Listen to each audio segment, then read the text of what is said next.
টি-20 বিশ্বকাপ শুরুর ঘণ্টা প্রায় বেজেই চলেছে। ওয়েস্ট ইন্ডিজ ও মার্কিন যুক্তরাষ্ট্র দুই দেশের যৌথ আয়োজনে চলবে এবারের 2024 টি-20 বিশ্বকাপ। এরই মধ্যে নতুন গুঞ্জন ছড়াচ্ছে দক্ষিণ আফ্রিকার দল ঘোষণাকে কেন্দ্র করে।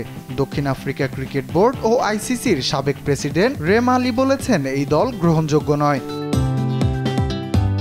গত 30 এপ্রিল টি-20 বিশ্বকাপের জন্য দল ঘোষণা করে দক্ষিণ আফ্রিকা। 15 সদস্যের দলে একমাত্র আফ্রিকান কৃষ্ণাঙ্গ পেসার কাগিসো রাবাদা। দক্ষিণ আফ্রিকার দল সাজানোর নিয়ম অনুসারে অন্তত 2 জন কৃষ্ণাঙ্গ ক্রিকেটার রাখতে হবে। তবে এবারের বিশ্বকাপে নিয়মটি মানার সুযোগ নেই। তাই দক্ষিণ আফ্রিকার সাবেক ক্রীড়ামন্ত্রী ফিকিলে এমবালুলাও প্রশ্ন তুলেছেন এই দল নিয়ে।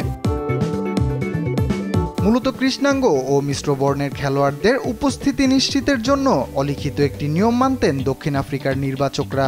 2016 সাল থেকে বিষয়টিকে লিখিত নিয়মের আওতায়ও আনা হয়। সেই নিয়ম অনুসারে 6 জন মিশ্র বর্ণের ক্রিকেটার থাকবেন একটি দলে, যার মধ্যে 2 জন হতে হবে কৃষ্ণাঙ্গ, বাকি 5 ক্রিকেটার হবেন শ্বেতাঙ্গ।